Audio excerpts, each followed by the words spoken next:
Christ. I can see right down to your navel. Sure you don't mean to go out in public like this? From staying in character to changing the facts, allow me to tell you 10 details only true fans spotted in Outlander. Do you want to win any of these items on your screen? If so, be sure to watch the whole video, leave a like, and comment the hidden message. And with that being said, let's get right into the video. Number 10. Real outfits. Because you can't breathe fully, you can't emote fully. It definitely takes some getting used to. Because of the show's strong reference to the 18th century, the outfits the characters wear are very genuine to that time period, which, for the women, means corsets. Corsets were very popular in that century and are a piece of clothing used to pull together a woman's body to make her figure seem slimmer. And it's not TV magic. The actresses are actually wearing them. Every single female actress on the show. Caitriona Balfe, who plays Claire Fraser in Outlander, remembers wearing these structured outfits by saying, "Once you're sucked into these corsets, you realize just how repressed women were. Your ability to emote, vocalize, and be physical is so restricted purely because of the clothes." Well, she was impressively still able to give us the performance we needed. Number 9. Getting into character. My pride is hurt. And my pride's about all I've got left of me right now. When auditioning for a TV show, you're supposed to give it your all. You're supposed to nail every line, be respectful to everyone in the room, and most importantly, get into character. And for this Outlander actor, he absolutely nailed it. Sam Heughan, who plays Jamie Fraser, went completely into his character in his audition, which made the director certain he was the right actor for the role.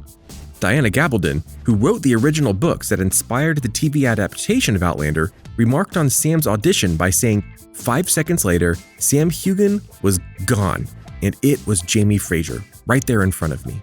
No costume, no makeup, no props, nothing but cues from an offstage casting director, and it was him. We're glad she chose him. We couldn't think of a better Jamie Fraser. Number 8. The color red. There's always changes you make along the way within scenes and storylines, but we're always trying to get back to where the book was. Ever notice how the redcoats on the show aren't exactly red? Well, there's a reason for that. Ronald D. Moore, who was one of the main adapters for this amazing series, is not a fan of the color red at all. But because redcoats had to be worn in the story to be historically accurate, he made a few compromises. They would change the color ever so slightly. The costume designer for the show, Terry Dresbach, revealed Moore's pet peeve and exactly what she did to fix it by saying, "The one costume we could have rented lots of was redcoats, but we couldn't because Ron didn't like the color red. Instead, we had to dye fabric to his color specifications and make our own redcoats. He wanted a deeper, richer red rather than a bright cherry candy apple red. Who knew?" Number 7. No book, no movie. I wrote the book for practice, not intending to show it to anyone, let alone try to get it published. So everybody knows that our favorite Outlander is completely based off of a book series by author and actress Diana Gabaldon. But did you know that the entire 8-book series almost didn't happen? The novelist revealed that she was only writing the book as training and didn't really plan to publish it, let alone make it into a TV show. Diana said, "I knew I was supposed to be a novelist, but I didn't know how, and I decided the way to learn was to actually write a novel. So Outlander was my practice book. I was never going to show it to anyone, so it didn't matter what I did with it. It didn't have to have a genre, so I used anything that I liked." Well, practice doesn't make it perfect. It is perfect. In fact, she plans on adding 2 more books to the series. Number 6. A Daughter's Instinct. I auditioned a lot for Suzanne before I finally got Outlander, so thanks. It's pretty common for the main characters of a TV show to have a child and for it to be raised in the series, like on Modern Family and Full House. And for this actress, she took playing this role very seriously.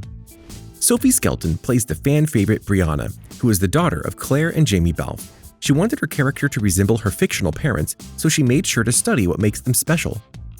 In an interview, she explained her process and said, "I wanted to get a lot of Sam's mannerisms in because Brianna is going to be very much like Jamie. But I wanted to make sure that his mannerisms were genetic and that you could do them without ever having seen the person." With Caitriona, I wanted to copy little traits that she did. She folds her arms. She does this little lick of the mouth. She does things you can pick up from somebody by being around them every day, as opposed to it just being in your genes. She did a fantastic job. Number 5. Last-minute research. Hello, I'm alive. I'm here. Let's do this. One of the best actors on Outlander, John Bell, takes on the role of young Ian on the 5-season-long show. But let's just say he wasn't exactly a super fan of the books. In fact, he knew nothing about the story and even reached out to his family to help him study the part. The 22-year-old actor said, "I'll be honest, I went straight to the wiki because I wanted to find out as much as I possibly could as quickly as possible. I read everything that I could on that, and then that's when I got the books. I got my mom to start reading the books, and I got my gran to start reading the books. We'd all be together in a little book club and discuss." Tip number 1, study the part before you get the role. Number 4, Game of Thrones. You know nothing, Jon Snow. She's dead now, but she would work. She would fit perfectly in our world. Outlander features very intense battles and rivalries, so it's constantly compared to the hit HBO show Game of Thrones, which aired at the same time. Well, coincidentally, one of our favorite actors on this show wanted to star in Game of Thrones so bad. Sam Heughan revealed that he actually auditioned for Game of Thrones. Not once, not twice, 7 times. I'm not kidding. Sam remembers this by saying, "I auditioned for Renly, Loras, some of the members of the Night Watch, and I'd always get so close. I'd be like, guys, just give me a sword." Everyone was going in for those parts. This part felt different. I knew this character. I felt a connection with him. I knew where he had come from. Well, you know what they say, when one door closes, another one opens. Number 3, Dead and Back. Really enjoyed the variety, really. Switching between the two has been a real pleasure. Not only are we a big fan of Outlander, but the casts are huge fans too. Actor Tobias Menzies plays both Frank Randall and Jonathan Randall on the popular historical show. However, his main character met his death, so the actor was not needed for the show anymore. But Tobias was keen on becoming a part of the show again, and really wanted his character to appear on screen once again. The actor mentioned that, with a story that has time travel, the opportunity to bring back the characters who have died is there. At the moment, they're trying to be pretty faithful to the books, so to bring those characters back would be a pretty big departure from that. But, of course, they're family. That was a big part of my life for 4 years.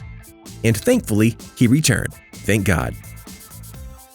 Number 2, filming locations. Thank you.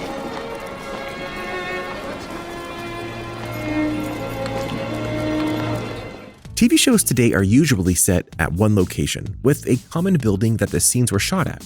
So, where is Outlander filmed? Short answer, everywhere. With a storyline that constantly changes where the location is set, the cast has to travel all around the world in order to provide the best setting that properly fit the story. Those areas include Scotland, South Africa, and Prague. Let's just say that the actors got several stamps on their passports by the ending of each season. What country do you think they shot in the most? Number 1, charity work. It was a great day, but yeah, I ran it for my own fitness lifestyle charity fundraiser called My Peak Challenge. The cast gives us so much already by giving us the entertainment we crave on a daily basis. But they also help us in more ways than one. These actors and actresses constantly give back to charity. One cast member who is especially keen on donating to others is none other than Sam Heughan. He created his own nonprofit organization called My Peak Challenge, which is a program that motivates others to exercise and eat right. He promotes his charity by hosting and participating in running meets, and once completed a 26.2-mile course. When asked about the event, the Scottish actor said, "I committed to do it for charity, and I managed to encourage about 15 people from the company to do it. A lot of them didn't really run, or they were like either actors or acrobats who didn't run. But they all did it, and every day people were running." Caitriona Balfe, the other co-star of this fantastic TV series, also gave back to charity. She has partnered with the World Child Cancer Foundation to contribute to current patients and help find cures for the disease. The lovely actress says, "I've been inspired by Claire's love, bravery, and strength, and the brave, strong love of women everywhere this year." All in all, not only are these cast members amazing actors, but they are amazing people. A simple reminder on how to enter our brand new giveaway. We will be giving away either an iPhone X Max, the new iPad mini, or a MacBook Pro. It's really your choice. So be sure to leave a like, comment the keyword, subscribe, and turn on notifications to enter the giveaway. It's really that simple. Go for it. So, what do you think? Are you more of a fan of the Outlander books or the TV show? Could you handle wearing a tight corset every day? Do you have any predictions for Season 5? Let us know in the comments below. Give this video a like, subscribe to our channel, and hit the bell icon to be notified every time we post a new video. I'll see you next time.